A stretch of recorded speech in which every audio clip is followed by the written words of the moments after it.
Welcome to another edition of the Inspired Stories podcast, where leaders share their experiences so we can learn from their successes and be inspired by how they've overcome adversity.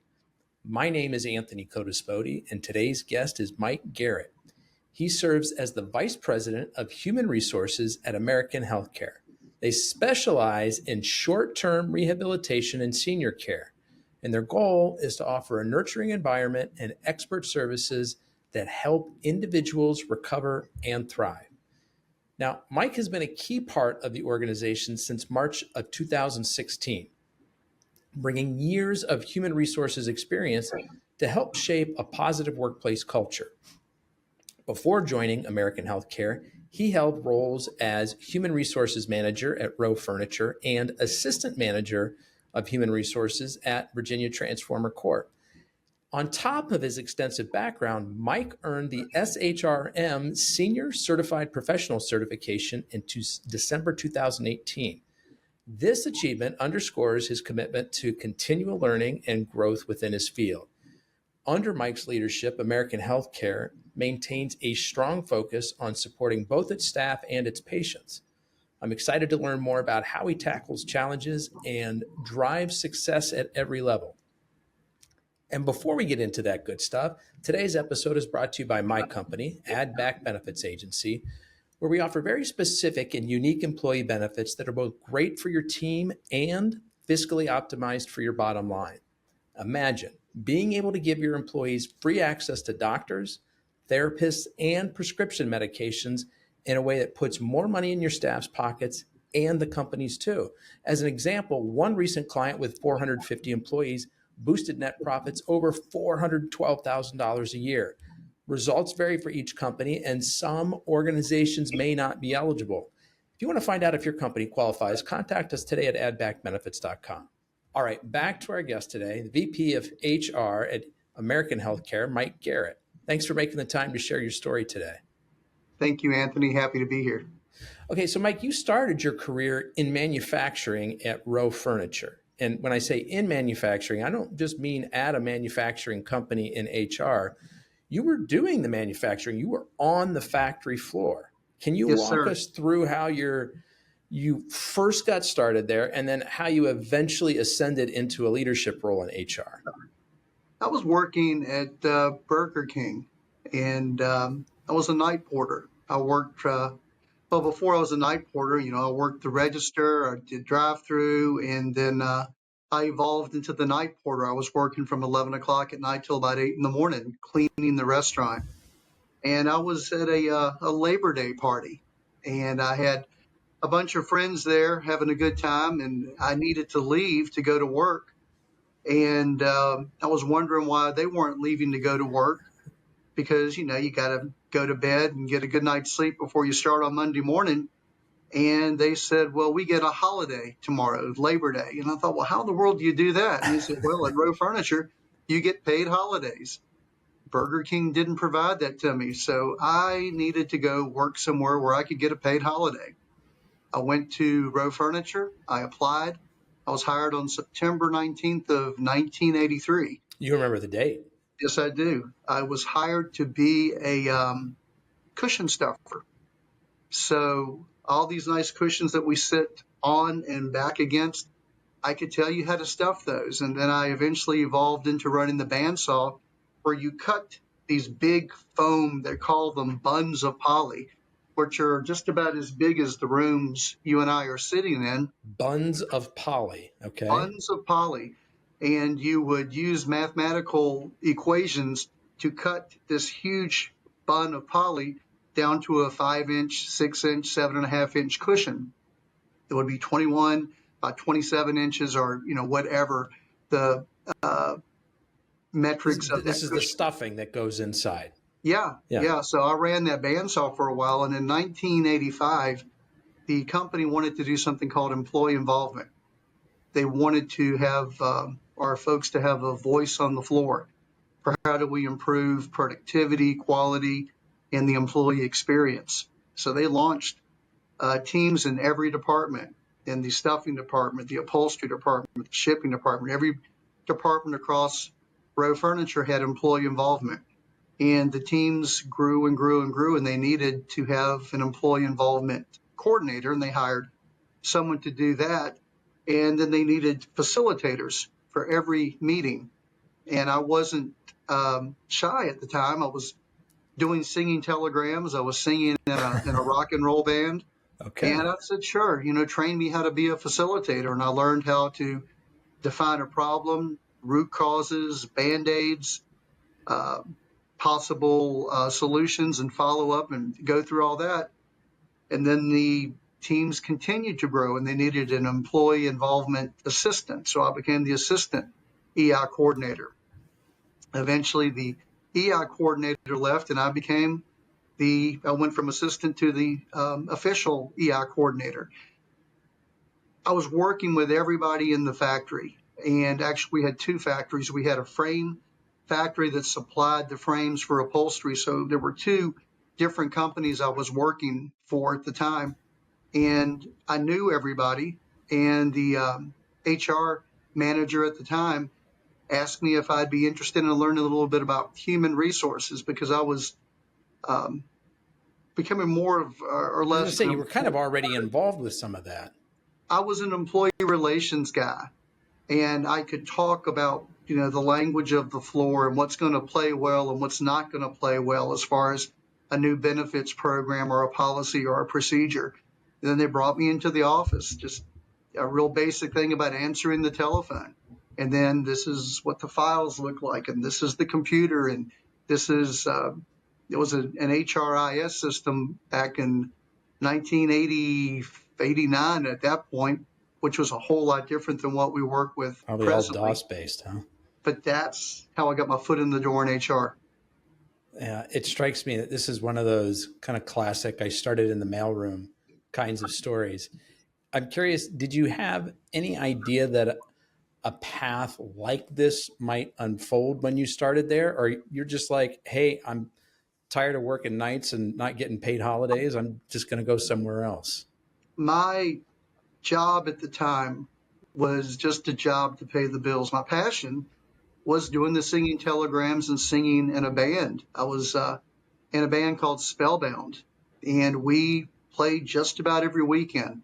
We played in the Roanoke area, around Virginia, North Carolina, West Virginia. So I really just had the job to pay the bills, insurance for my family. And as more and more things became um, apparent that this HR thing was working out, I shifted more toward my energy to HR instead of rock and roll, because we weren't ever going to write original music. We were a cover band, and it was just something to do, but it was fun. What kind of tunes were you covering? Well, we did Van Halen, Kiss, Oh, Motley Crue. That was the heavier side, and we would go back and do the Temptations. We'd do Smokey Robinson. you guys had some range. Yeah, I've got sunshine on a cloudy day. When I was it's gonna. cold outside, I got the month of May. Now you sing, I Oh no, guess you. Okay. that'll ruin the show. I was gonna No, ask if you'd be willing, and I thought that would be a little awkward. So I'm glad you just jumped in with it. no, What name that tune, and I may not do it well, but I'll give it a shot. what were the singing telegrams like? Well, it was where you would go to a restaurant or a home, and you would dress up like a character. Um, for a kid's party, you would dress up like a superhero or a clown. For a woman's birthday, you may dress up like Tarzan or a Chippendale. And you would go to the restaurant, and you are my sunshine, my only sunshine, and do that kind of a thing, and pin a sash across them, give balloons, and you're in and out in 20 minutes. Oh, that sounds like a lot of fun. It, Uh, it was. but before we get back to business, Sammy Hagar or David Lee Roth? Well, it depends on you. I'm a David Lee Roth guy. All right. Um, yeah, back to the beginning, because he was the original guy. Yeah. Sammy Hagar today probably is better quality than David Lee Roth, but coincidentally, My daughter and I are going to see David Lee Roth on August the 6th in Bristol on his present tour. So I like both. So he's touring. He's Yeah. got his own gig, his own band. Is it? Yeah, Does you he can go go to by YouTube. the like? Is he the headline name, David Lee Roth? He is. Oh, that's fun. Okay, so let's see. You worked in HR at Row Furniture for 17 years, and after 17 years in a company that kind of brought you up through the ranks and kind of allowed you to advance your career, there had to be like a lot of comfort there. Like you just you feel some stability. Was it a hard decision to move into a completely different industry, move away from the company that you had known for so long? Yeah, it was tremendously difficult. One of the bits of adversity I had was around 1996, and employee involvement had taken me off of the factory floor, and it had gotten me into human resources. But it wasn't a full-time human resources gig. I was really more or less the EI, employee involvement guy. Management had changed and evolved, and the people that had brought me into EI weren't necessarily proponents of EI, and my gig was going to go away. So I looked outside of the company and I went to Virginia Transform and was hired as an employee relations specialist. After I was there for a short period of time, they promoted me up to the assistant HR manager. So I was there from 96 to 98. But I got a call from Rowe again in November of 98. Management had evolved again. And they said, look, we want to reinstall employee involvement, and you were the guy, you were the expert. But this time, we don't want to just do it for these two facilities. We want to do it for all four of the facilities. So we had two in Virginia, two in Missouri. We want to bring you back not as the employee involvement coordinator, but the employee involvement manager. And you would have a corporate job, and you would travel out to Missouri probably every other week, once a month, however you need to, and you would work on employee involvement plans out there. So I left Virginia Transform and went back to Rowe. Just like you said, I was comfortable, felt good about it. And I stayed with Rowe until 2016. My aunt passed away in January of 2016, and I was at the visitation. And one of the people at the visitation was my cousin's husband, who happened to be the chief operating officer here at American Healthcare, who I had known for years, and I would see him at family gatherings, and we would always talk about business. And I would say, how's life in the nursing home business? And he would ask me, how's life in manufacturing and furniture? And we would, share stories. And at the visitation, he pulled me off to the side and he says, hey, look, we've got an opening in human resources for a director of HR. Do you know anybody? And Anthony, I didn't know he was talking about me, honestly. I just said, I'll think about it, because this was an odd place to be approached. Sure. So I didn't think very much about it. The next day, we were at his home after the funeral. Pulled me off to the side again, talked to you about this yesterday. Do you think any more about it?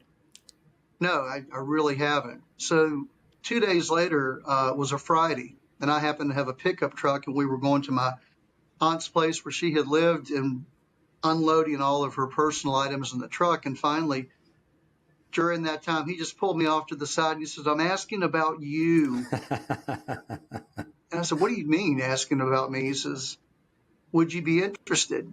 I said, no, I've been doing manufacturing for decades. I don't know anything at all about healthcare. I'm flattered, but no thanks.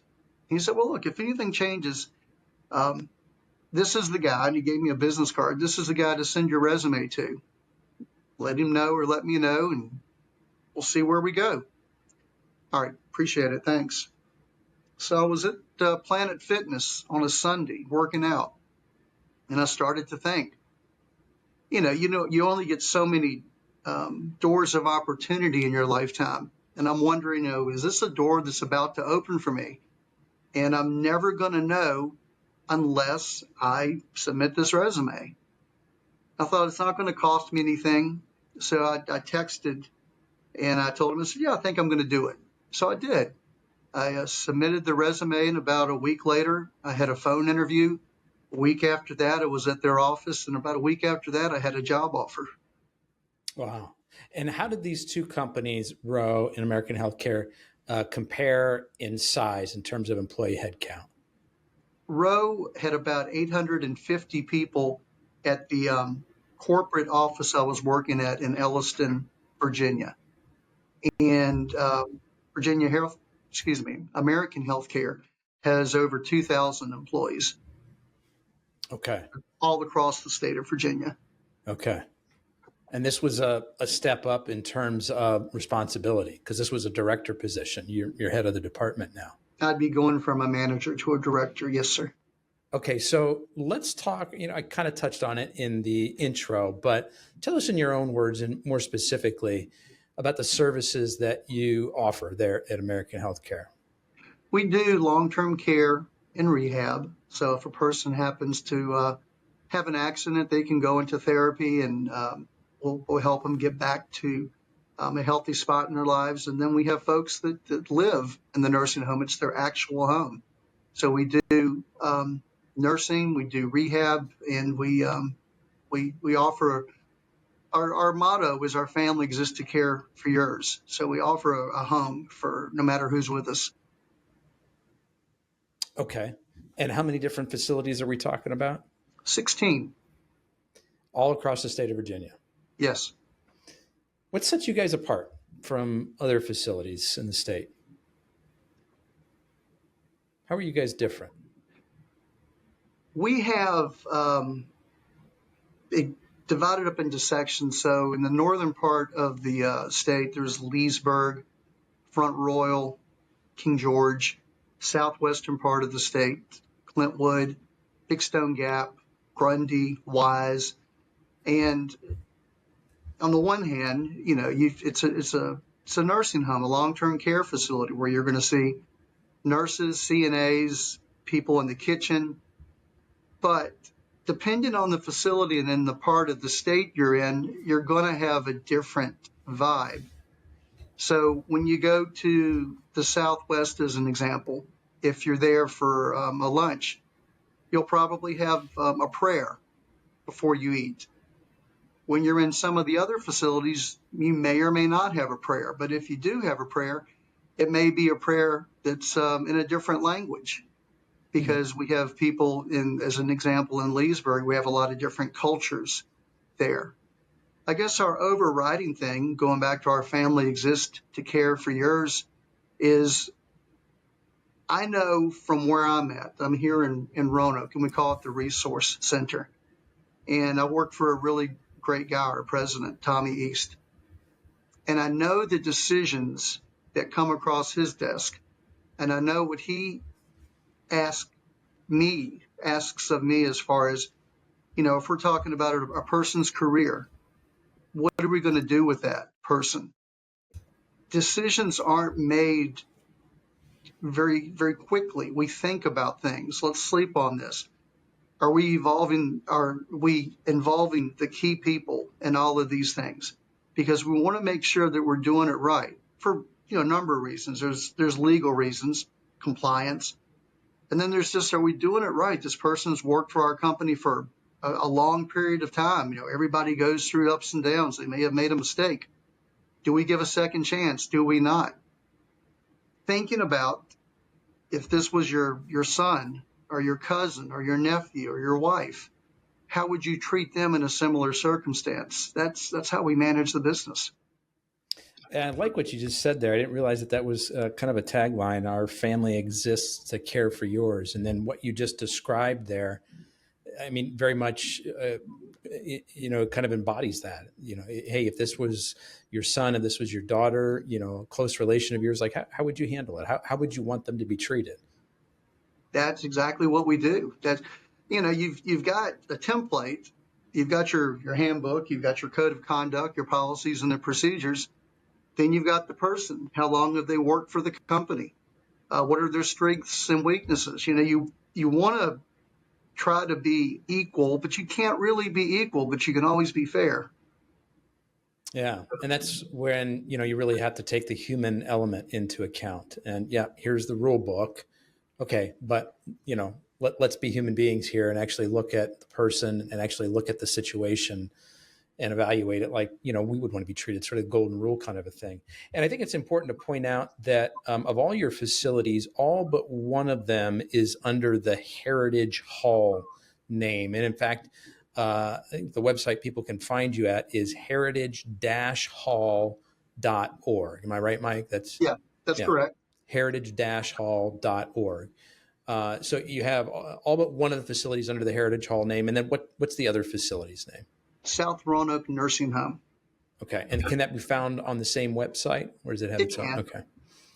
So I'm curious, you mentioned your hesitation about moving from manufacturing into healthcare, initially like, no, I don't have any idea.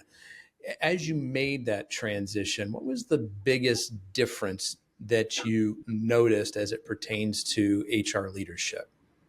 It would be the laws, the rules, the regulation. As an example, in manufacturing, you don't have to really deal with abuse and neglect. Now, you do have to deal with harassment. You have to, follow the rules there. But in a nursing home, if I were to say a curse word to a resident, raise my voice, do anything physical, that's abusive. And that's something that, you really have to be able to train people, because it's hard in this line of work. It isn't just the medical part where you're taking care of a person who is ill. There's emotional things that we're talking about as well. So our people have to be skilled in handling the residents' emotions and their own emotions, because sometimes residents, they can't control what they're going through in their lives. And if somebody were to yell at you or to even to curse you, it's difficult to have that restraint sometimes to say, well, you said that to me, I'm going to say that to you. We can't do this in our line of work, and our folks are just really gifted as far as having to do that on a daily basis to show that restraint. Yeah, say more about what it takes to be a caregiver in this kind of position. I mean, you've talked about sort of the restraint is one element, but paint more of a picture for us there, Mike. Well, you may have a resident that, and first of all, the residents are our customers on the one hand, but on the other hand, it could be a person that's become a friend of yours. And you may go in and you may be offering personal care. You may be helping them to brush their hair. You may be helping them to find the outfit they're going to wear for the day.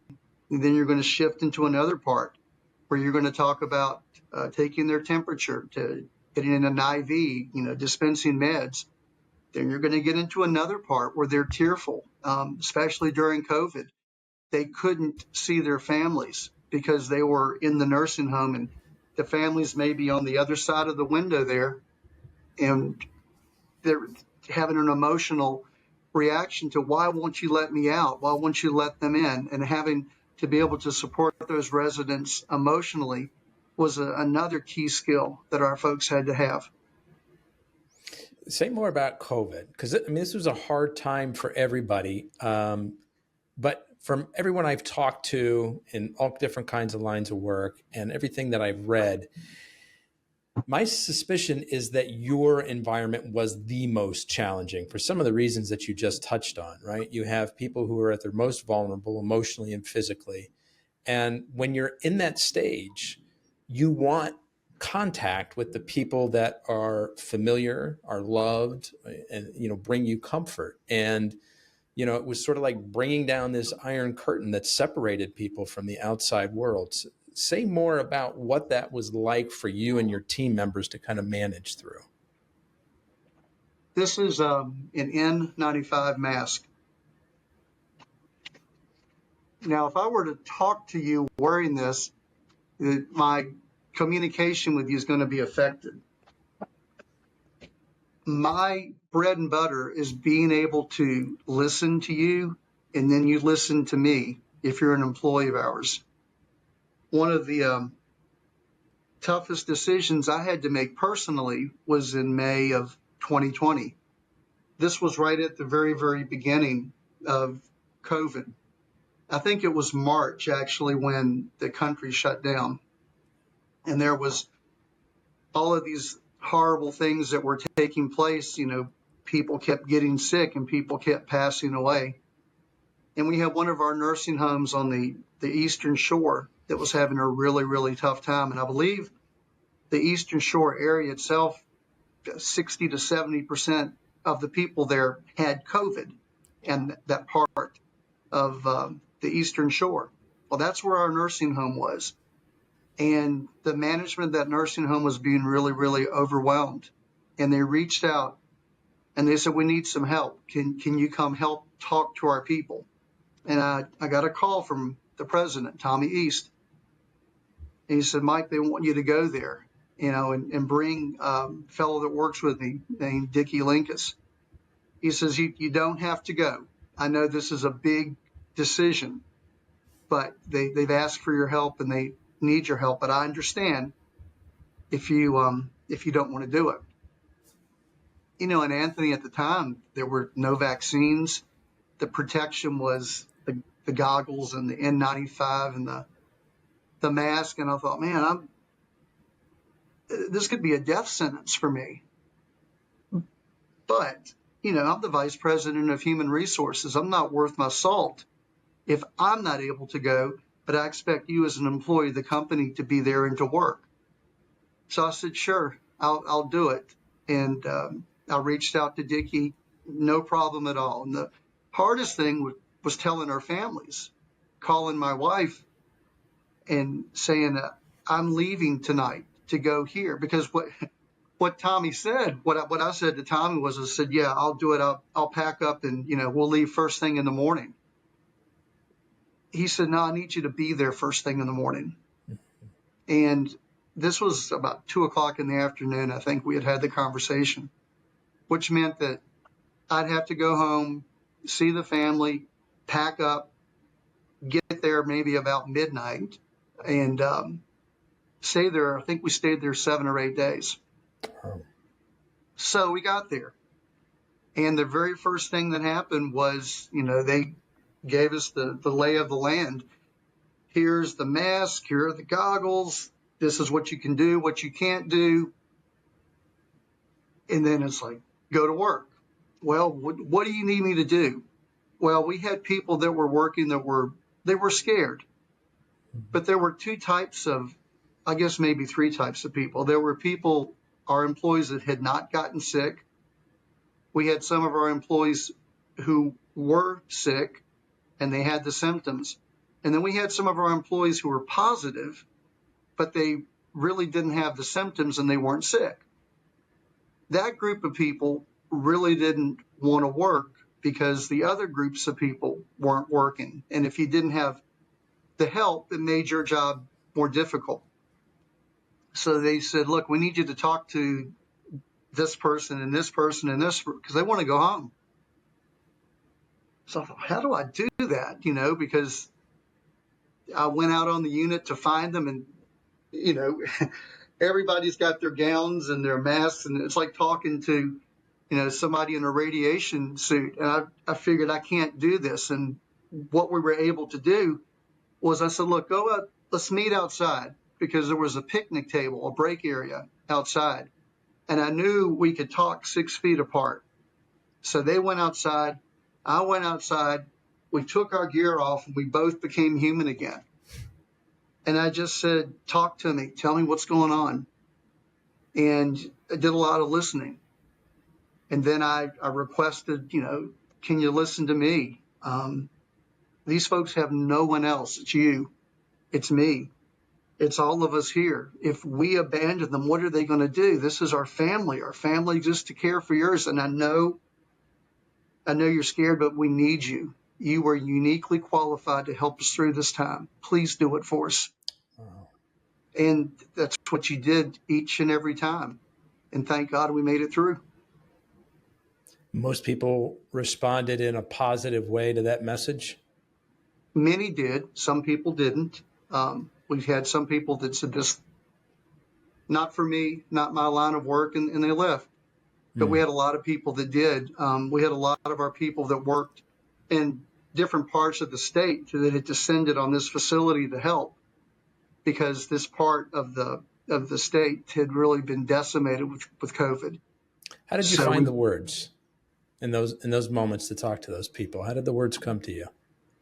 we just listened. If they said they were scared, you acknowledge you're scared. I'm scared too. I don't want to. I'd rather be anywhere else than here, but I've got to be here. It's my mission. And you got into this to be a CNA or a nurse or work in the kitchen or sweep the floor for whatever reason. You're here. If you leave here, no matter where you go work, you're going to have COVID there too. You've already established relationships with the residents, with the people that you work with. You know what you do. You're good at your job.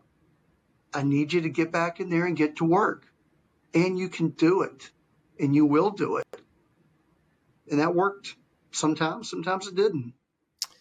Have you always been a good communicator, Mike? Are there the experiences along the way where you feel like they kind of shaped you and your ability to deliver difficult messages? I guess, Anthony, it goes back to the band. If you're playing music, you may have a set list. All right, for the first hour, we're going to play this and this and this. We're going to do a slow song. We're going to do this and this and this, going to do a slow song. But when you come out and you read the crowd, if you've got a crowd that's on fire and they don't want a slow song, you look back at the guys and you say, we're going to do this. Let's do Moni Moni, Billy Idol, go. And you go to it. You read the crowd. You see what the room, the energy of the room is. So I guess it started there. That's really cool. I love that. There at American Healthcare, you guys really emphasize a nurturing environment, and you focus a lot on the expert care.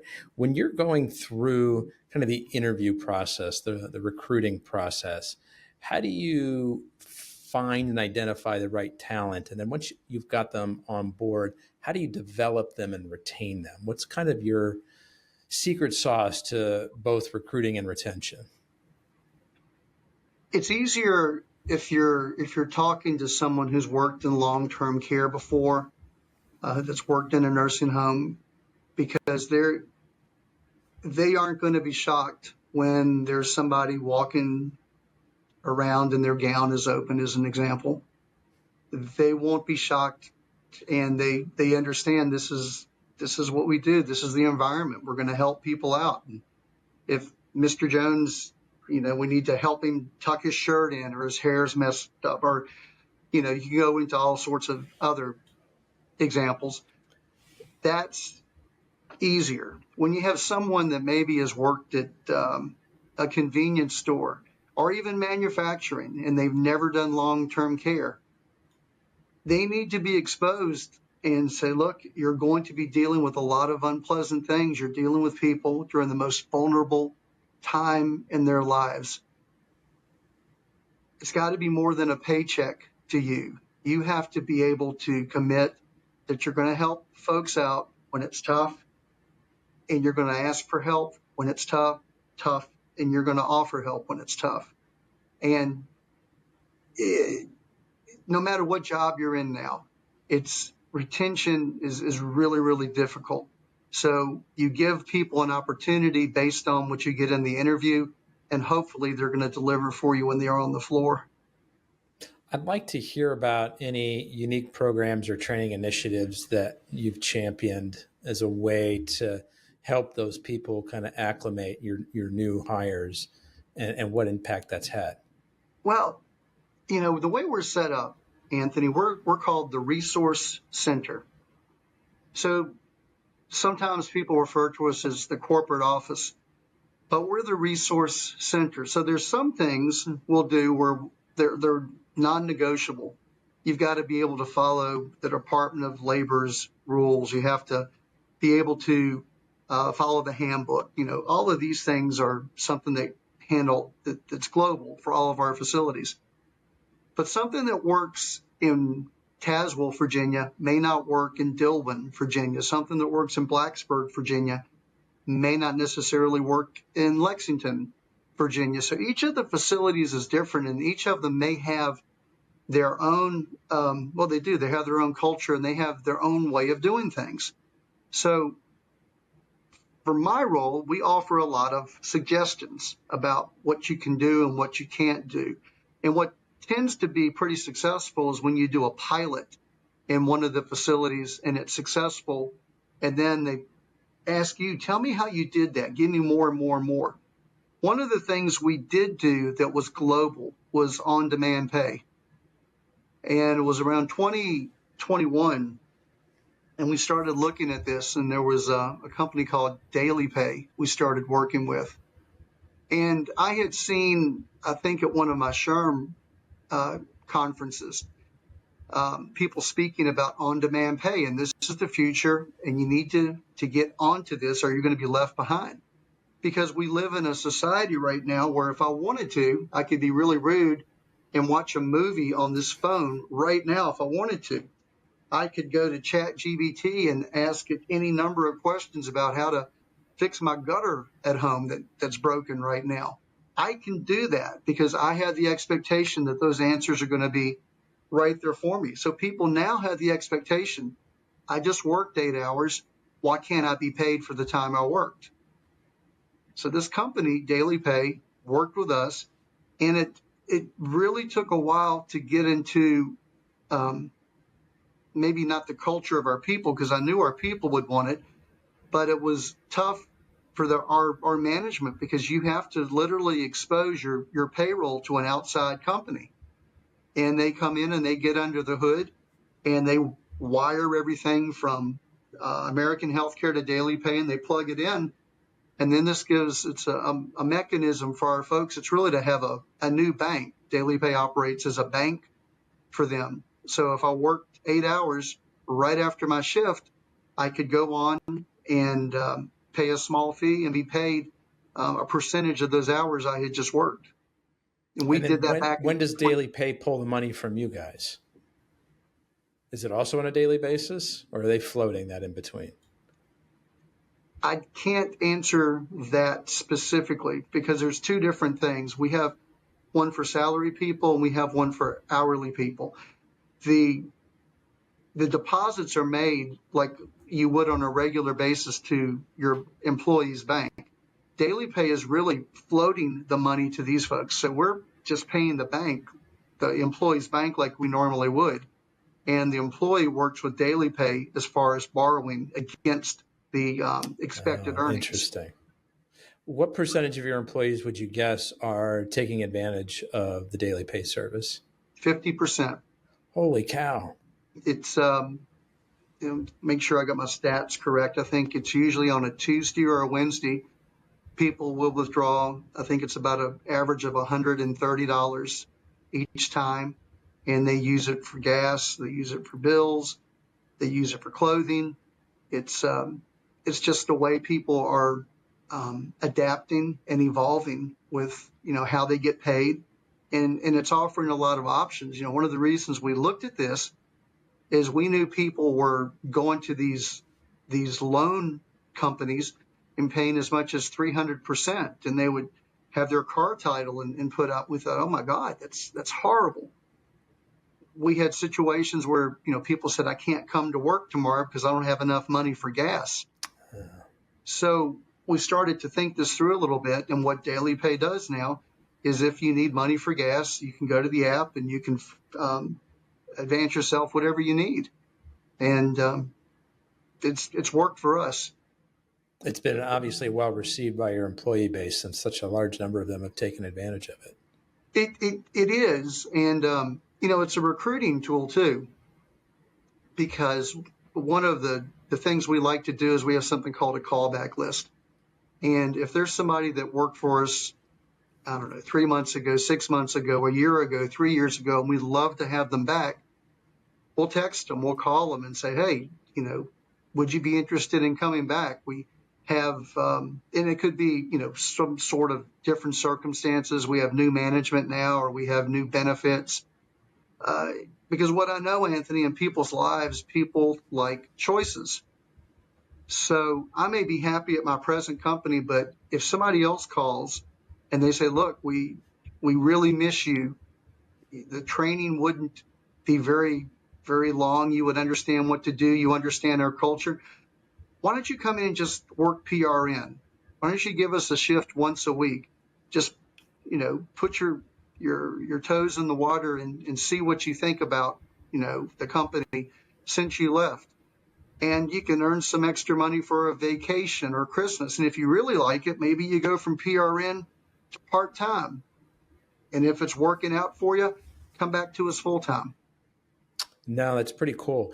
Something else interesting I want to dive into with you, Mike, is I know that you implemented an innovative approach to job recruiting that really reduced costs and improved the applicant quality. Can you walk me through how you discovered this solution and what made it so effective?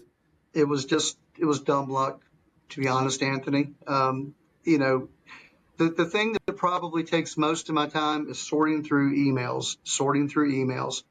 And every now and then there's a golden nugget in the email. And I guess it just depends on what I'm looking for or what you're looking for and how it's written. But there was one particular day I saw this email and they asked, are you frustrated with the amount of money you're spending on your job posting platform? And they hit me at a time where I had just had a bill. And I think we were spending about $10,000 a month, which was terribly frustrating, but it's what it cost. And this job posting platform had consultants that would work with us and they'd say, hey, we got something brand new. We're going to do this and that. But it wound up costing more money and you had less exposure, less postings. And I thought, man, there's got to be something. There's got to be an answer out there. And we discovered this company called Pathways out of Phoenix, Arizona. And their superpower was they understood the algorithm. That was one of the things they understood.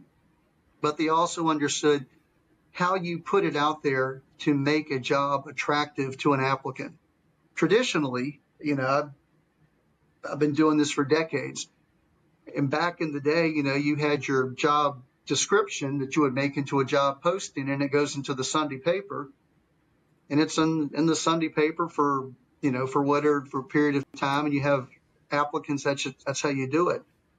What we were taught to do was to take the job description, but maybe focus a little bit more on the empathetic part of the job and why we need people at this facility that's located in the beautiful Blue Ridge Mountains, and that this is a calling for you. This is something where you're helping other humans. You're not building widgets. This is what the job would be. We'd love to have you come by so we could talk to you. So the wording wasn't as hard and cold and sterile. The wording was more warmth. And then there's these ways to look at the algorithm as far as when you post the job, when you take the job down, when you spend sponsorship money, when you don't spend sponsorship money. They walked us through all of these different techniques, and we went from, $10,000 a month to maybe $1,500 a month on job sponsorship. Oh my gosh. That's dramatic. Yes. And what was their fee like?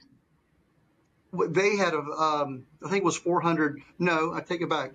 They got a percentage, I think 30, I may be off on the numbers, but it seemed like it was about 30% of whatever savings we were spending on the job platform before. We still came out way ahead. Yeah. And we were able to target better applicants as well. Do you have any stats on sort of that part of it, like the improvement in the quality of the applicants? I don't know if it's probably harder to measure, like number of people that you interview, that you hire versus maybe how long they stayed or anything like that. I don't have all those stats. Okay, but you do know that just from experience, from having gone through it, you were getting better quality applicants using this approach. We were, so much so that we decided to pursue another layer with this company, Pathways, where we did it for a year. And then we talked about, all right, how do we grow our people more? How do we help them to be better because we were purchasing a service. But what we wanted to do now was transfer this line of thinking to our 16 different facilities so they understood how to use the algorithm, how to do the job postings in a different way. So that's where it shifted, and it became, instead of just one company doing this for us, you now have 16 people. And I don't know, it took us about 6 months to do the training, and we still have to monitor and work with new things as things are evolving, as the algorithm evolves. But we gave that training to our folks so that we have it now inside. I always love advice that once you hear it, it's sort of like duh, like common sense. But you just needed somebody to point it out to you. And like this group pathways that you're working with, they're telling you, how to write job descriptions that are not so kind of cold and sterile. And you're really appealing to the heart and the human element. I mean, once you hear that, you're like, oh, of course. Like, why weren't we doing that all along? And that makes a lot of sense why you would be getting much higher quality applicants from that. Yeah, and that's exactly what we did. We just listened to somebody else that had a different perspective, and it's worked out for us. What's a big obstacle that you faced while streamlining HR processes across multiple facilities? And how did you kind of work through that? Well, we're not quote unquote the corporate office. We're the resource center. And each of our facilities has an administrator who's very good at what they do. And if I offer them an idea, then they may or may not take it. And I'll give you one where I've had to adapt and evolve. I thought I had a great idea. I had been in McDonald's, going through McDonald's, and I was sitting in drive-through waiting for my large mocha frappe that I love. And I saw in the back they had this, it was a stop sign that said no quit policy. And I looked at it and I took my phone out and I took a picture. And what it said was, you can't quit. We have a no quit policy here. You need to talk to your supervisor or somebody in HR before you can quit. And I thought, wow, that's kind of clever. So I decided I was going to do that here. And I had spoken to somebody in operations and one of the regionals, and I asked her opinion, and she said, yeah, let's give it a shot. So I sent it out to all 16 facilities, and I spoke about it, and I said, we're going to do this no quit, and this is how it works, and boom, bada boom. And I didn't get any feedback for a week or two. And I thought, well, I'm going to resend the email. Maybe something got misconstrued. I resent the email. Still nothing. And I finally wound up, I was in an operations meeting, and I said, hey, let's talk about this. What are you hearing? And they said, well, it's created some problems. So why? Well, it came across a little bit strong. And then people are asking, how can you just implement a policy without going through the policy and the procedure committee? And we're an at-will state. How can you can't prevent people from quitting? What are you doing here? You're making people uncomfortable. And I thought, oh, that's not wasn't what we the wanted. intent. No, the intent was just let's talk about it. So after we talked about it a little bit, that's evolved into something. Let's talk before you walk. Mm-hmm. Because it really, Anthony, it's not about me convincing you to stay. It's about giving you the opportunity to make the choice.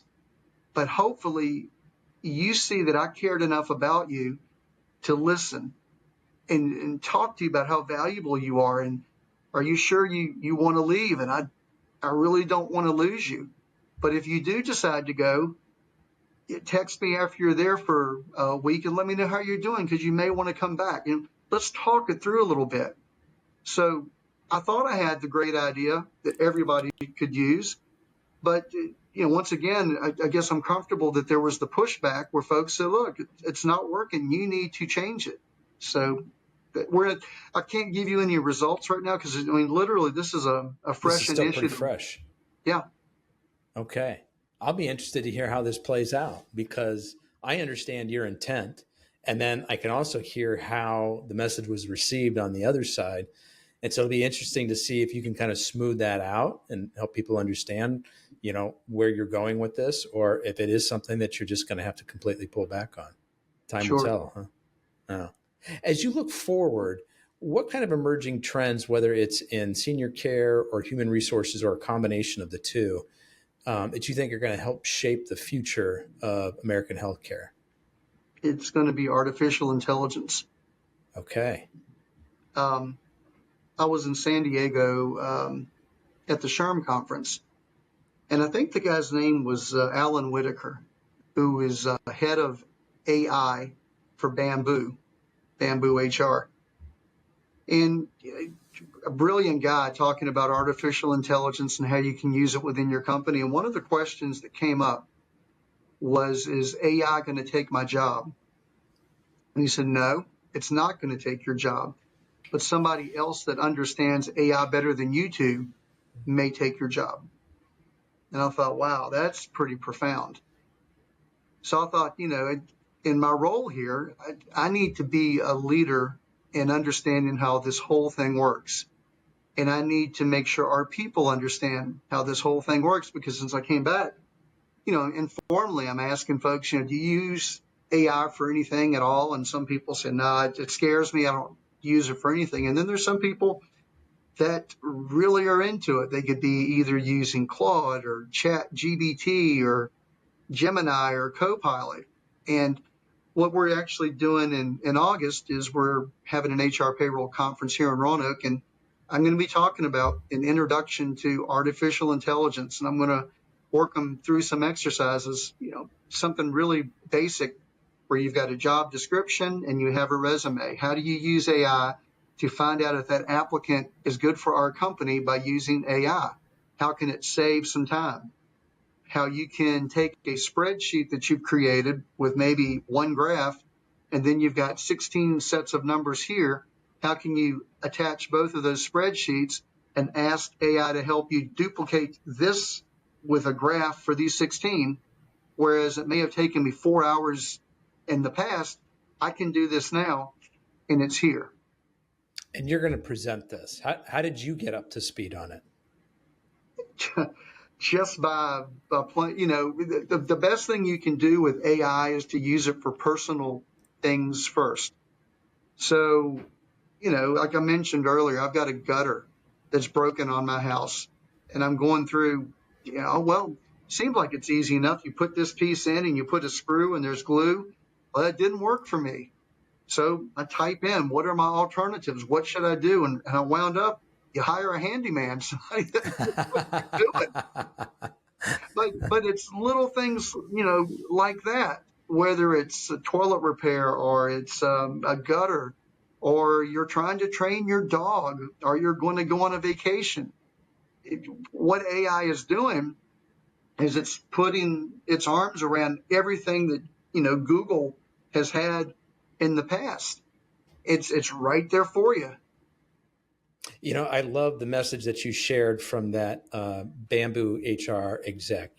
AI isn't going to take your job, but somebody who understands AI will. And this was probably 2 or 3 years ago, kind of when what was it, ChatGPT 3 point something or other came out. It was sort of the first time most of the public kind of knew about it.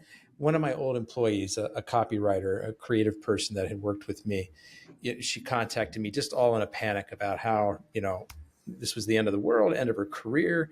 She was really nervous about it. And I kind of had a similar conversation, that had the same kind of message that the Bamboo HR exec did. I said, hey, listen, it's not going away.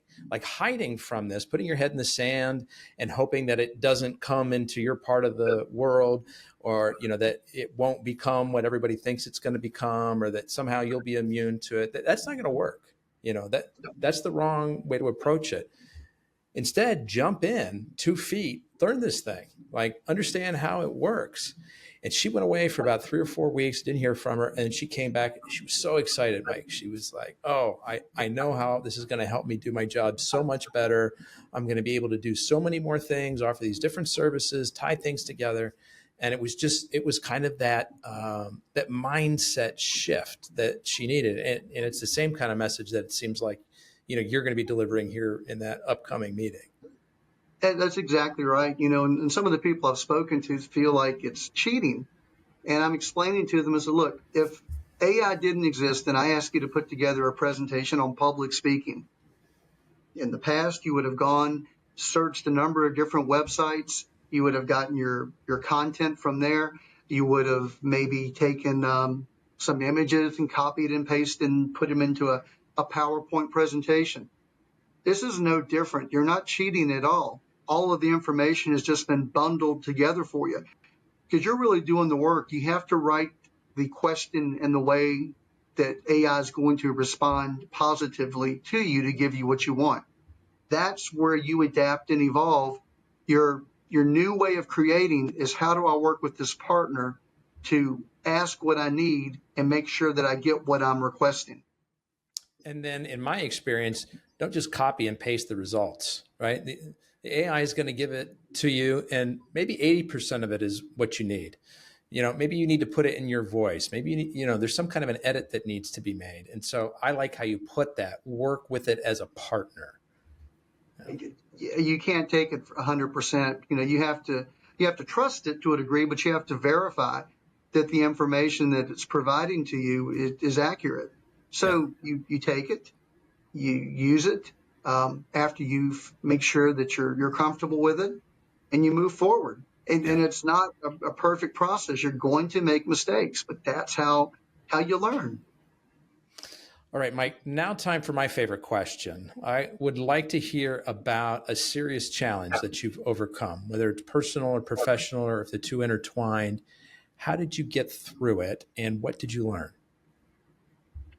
In 2000, I was working as the employee involvement manager for Row Furniture. And at that time, once again, employee involvement with Row Furniture had gotten to the point where it was really, really hot, and then it would go down. Then it got hot again and it would go down. And this is one of those phases where it wasn't really working like we needed it to. And my job was possibly on the line, but I had an opportunity. And that opportunity was to go out to Missouri, and instead of being the employee involvement guy, you would become the human resources manager in Poplar Bluff, Missouri. So the good and the bad. The good, promoted to the HR manager instead of EI. But I'd have to uproot my family and move 12 hours away to a place that I'd visited a number of times, but my wife had not ever lived there or visited, and my kids hadn't. And we had a lot of soul searching. So what we did is we decided I was going to accept the job, and I went out. I think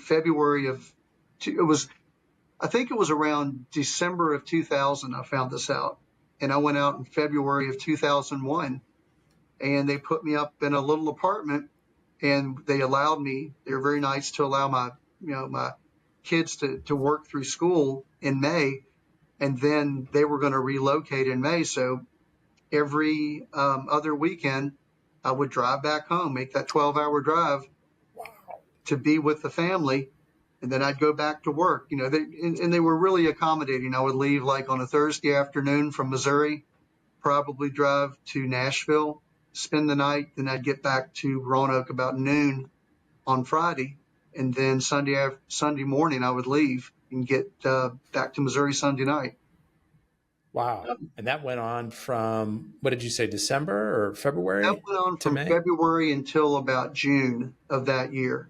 And at that point, you were able to get your family moved over with you.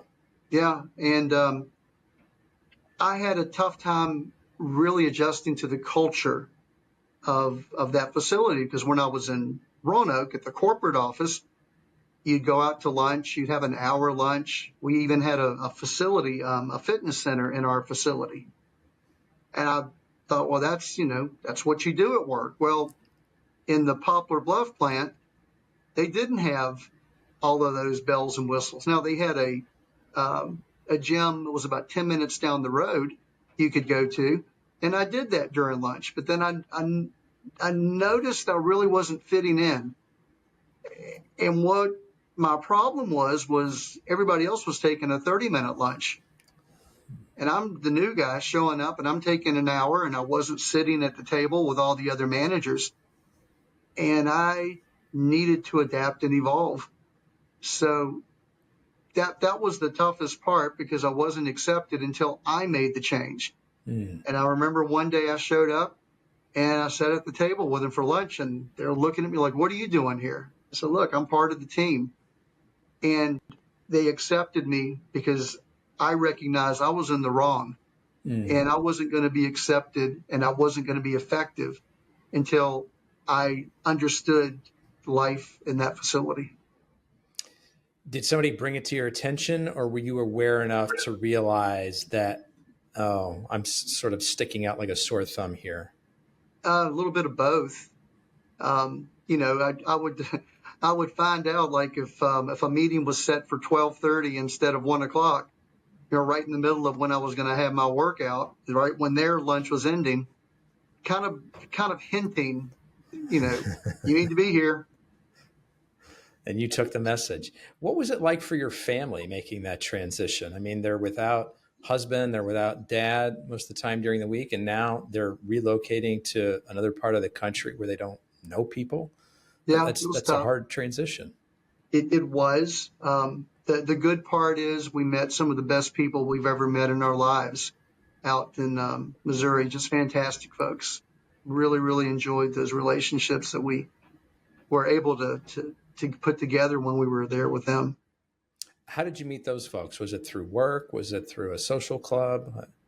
Part of it was just neighbors, and part of it was, and the neighbors went to a church, and then the church um, welcomed us, and we got involved in that church, and co-workers, just all of that, come on over for, we're having a fish fry. And that's what you do, and you introduce your family to other, either work family or church family or neighbors, and you start your new life. Mhm. Mike, what's your superpower? Well, if you see behind me, I've got Batman up there, and I've always been a Batman fan. I enjoyed the comics from, when I was a kid, and I enjoyed the movies. Um, and then it kind of dawned on me, one of the things that's helped me in my career was not being Batman. I can't be Batman. But, Batman's got that yellow belt around him that he wears. It's his utility belt. And if he's going to go into a situation with Catwoman or the Joker or the Penguin, he knows which of those weapons to take out of the utility belt to deal with the situation. So I guess my superpower is the ability to adapt, evolve, and strategize. So when I work with an administrator, as an example, and they have a situation where they're about to terminate an employee, and this can be it can be a sloppy termination, we'll say, because they haven't necessarily documented everything, and all the T's aren't crossed and the I's aren't dotted, but they want the person terminated. And it's a tough one, because I can push to a degree and then they're going to push back. But looking at the utility belt thing, one of the things we could do is roll the dice. Let's see if we can terminate them without them getting upset. I don't really like that idea. But what if you did this? They've got X amount of PTO.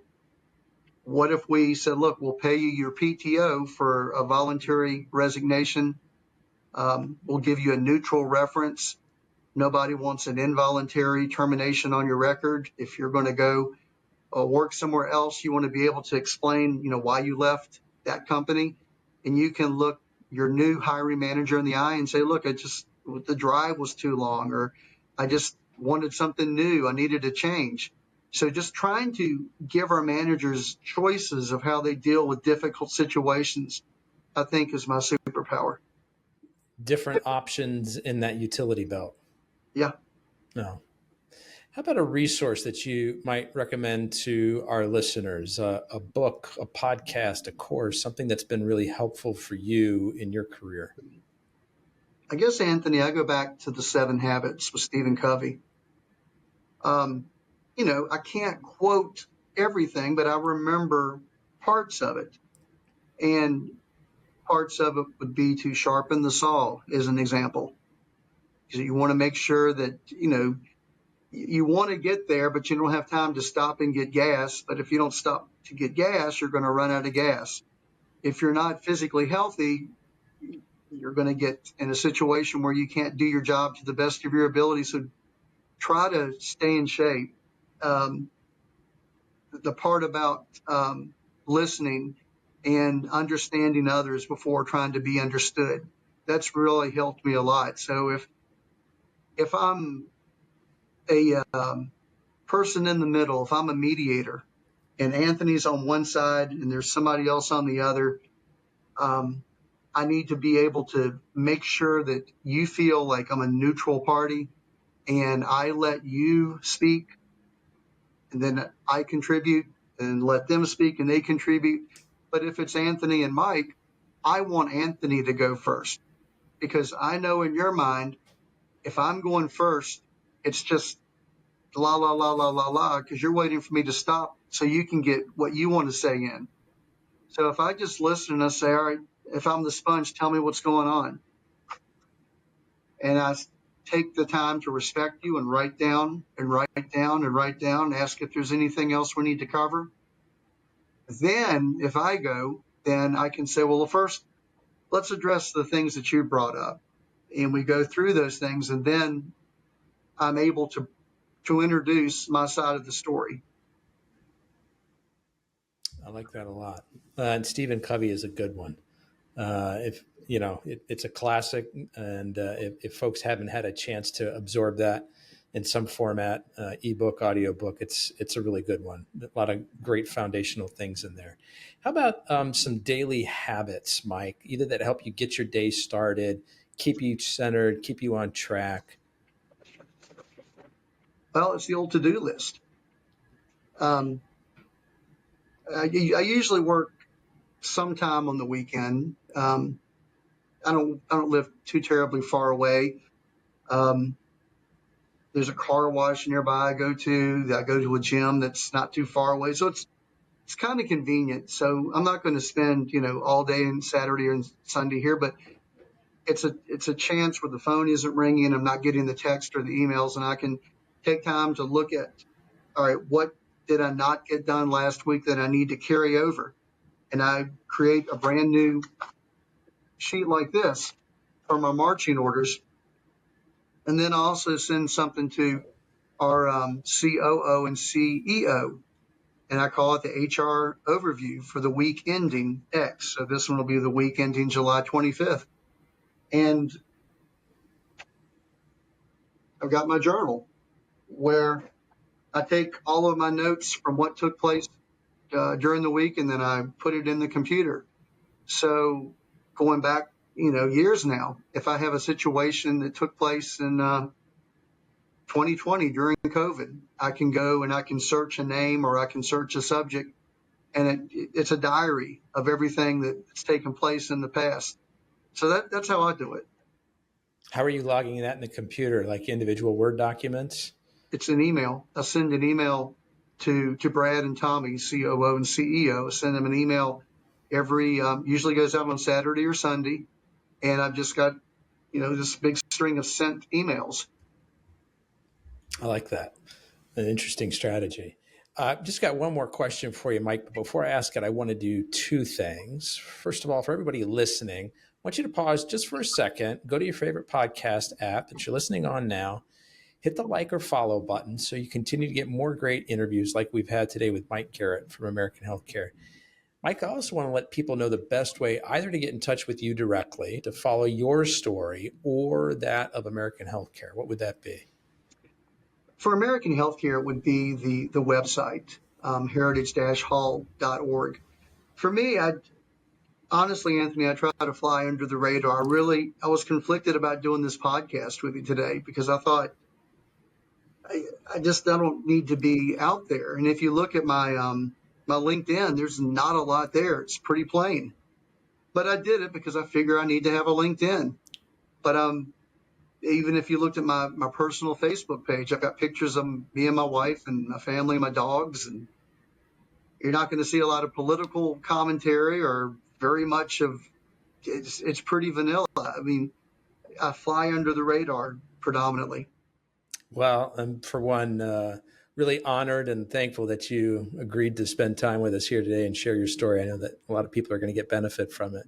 So, last question for you, Mike. You and I reconnect a year from now, and you're so excited. You're celebrating something big. What's that thing that you're celebrating 1 year from now?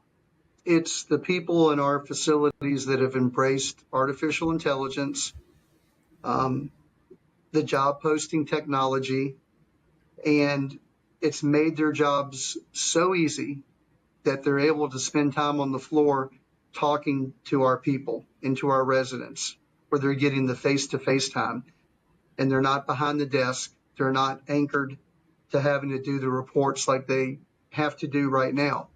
They're able to work smarter, not harder, and they're using the best skill they have, which is themselves, their personalities, their listening skills, using saying, I saw Jason Sudeikis in San Diego at the Sherm.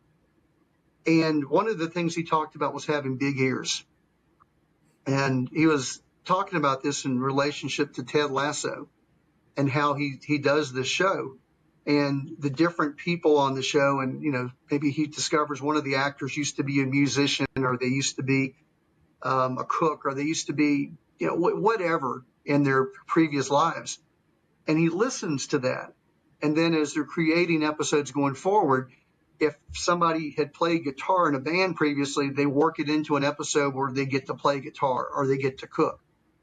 That's what I want our folks to be able to do, is use their big ears and remember a person's work anniversary or their birth date or their child's graduating from school or their child had a softball game last night. All of these different things, because that's how you create the real connection and you create better relationships. Mike Garrett from American Healthcare, I want to be the first to thank you for sharing both your time and your story with us today. It's been a pleasure. I really appreciate it. You're welcome. Thank you, Anthony. Folks, that's a wrap on another episode of the Inspired Stories podcast. Thanks for learning with us today.